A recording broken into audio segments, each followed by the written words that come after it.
दोस्तों, criminal case में अभियुक्त को अपनी हर तारीख पेशी पर कोर्ट में उपस्थित होना जरूरी होता है। लेकिन अगर अभियुक्त किसी युक्तियुक्त कारण से अपनी तारीख पेशी पर उपस्थित ना हो पाए तो उसे एक एप्लीकेशन अपने अधिवक्ता के जरिए कोर्ट में लगानी होती है, जिसे हम हाजिरी माफ़ी की एप्लीकेशन कहते हैं।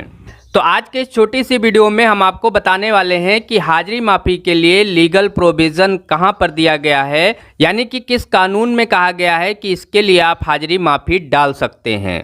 दूसरी चीज़ ये देखेंगे कि कब कब और किन किन परिस्थितियों में हाजिरी माफ़ी लगाई जा सकती है। तीसरी महत्वपूर्ण बात ये कि कब हाजिरी माफ़ी स्वीकार कर ली जाती है और कब कोर्ट के द्वारा आपकी हाजिरी माफ़ी स्वीकार नहीं की जाती है।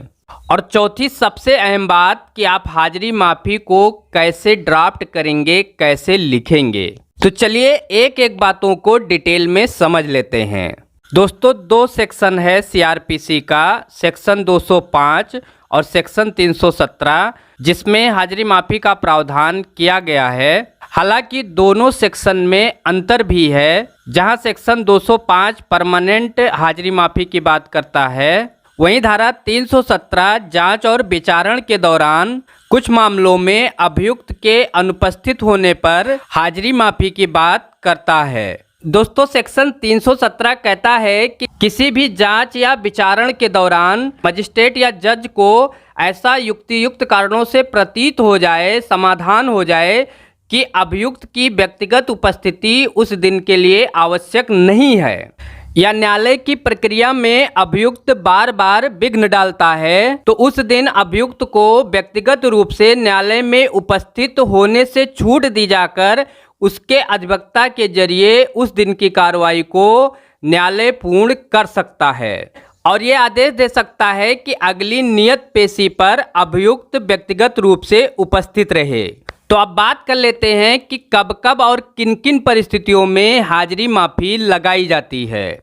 दोस्तों, जब आप कभी शहर से बाहर गए हों या फिर किसी पारिवारिक समारोह में, सामूहिक समारोह में व्यस्त हों या अधिक बीमार हों या अपने किसी व्यवसायिक या कृषि कार्य में बहुत ज़्यादा व्यस्त हैं, तो ऐसी स्थिति में आप न्यायालय में अपनी तारीख पेशी पर उपस्थित होने में असमर्थ हो जाते हैं, तो आप हाजिरी माफ़ी के लिए प्रार्थना पत्र का सहारा लेते हैं और यह सामान्य रूप से कोर्ट के द्वारा स्वीकार भी कर लिया जाता है। तो दोस्तों, अब हम आ चुके हैं इस वीडियो के सबसे महत्वपूर्ण पड़ाव पर कि आखिर हाजिरी माफ़ी कैसे लिखा जाता है, कैसे इसकी ड्राफ्टिंग की जाती है। तो दोस्तों, हाजिरी माफ़ी का प्रार्थना पत्र लिखने के लिए सबसे पहले आप इस तरह का वाटरमार्क ले लेंगे और इस कागज को इस तरह से मोड़ लेंगे।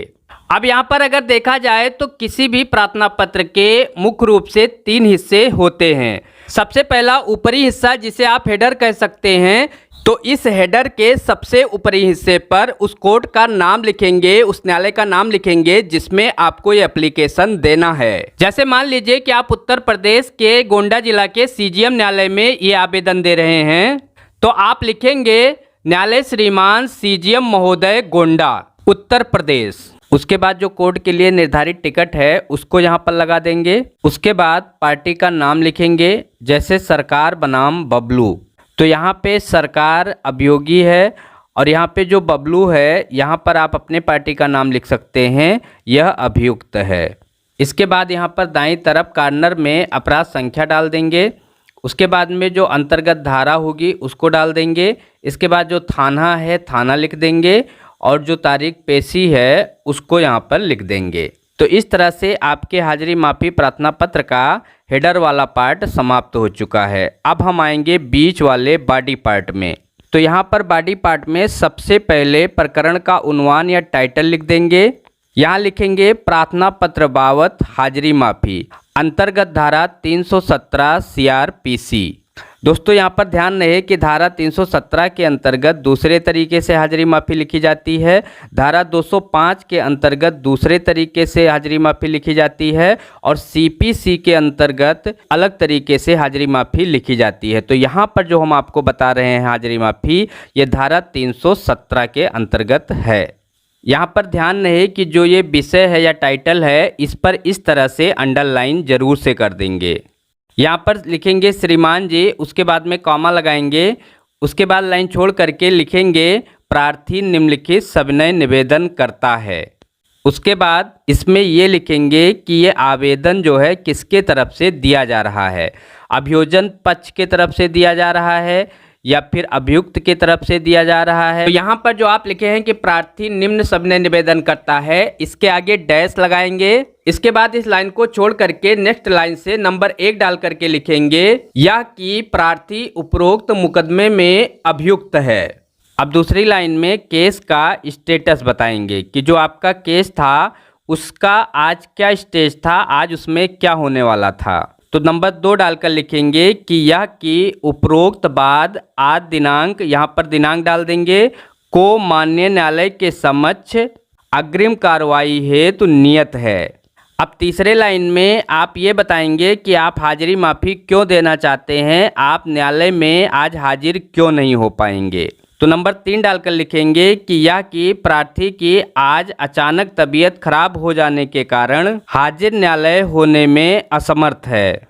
अब चौथी लाइन में आप अपनी ये सफाई देंगे कि आप न्यायालय में हाजिर नहीं हो पा रहे हैं, इसमें आपका जो आशय है वो सद्भावनापूर्ण है, आप जानबूझ करके गलती नहीं कर रहे हैं। यानी कि आप यहाँ पर स्पष्ट करेंगे कि आपका इंटेंशन बोनाफाइड है, मेलाफाइड नहीं है। अब यहाँ पर चौथा नंबर डाल करके चौथी लाइन में ये लिखेंगे कि यह कि प्रार्थी की अनुपस्थिति सद्भावनापूर्वक है, प्रार्थी जानबूझ करके गलती नहीं की है। इसके बाद सबसे लास्ट में बाईं तरफ थोड़ा मार्जिन छोड़ करके प्रेयर लिखेंगे।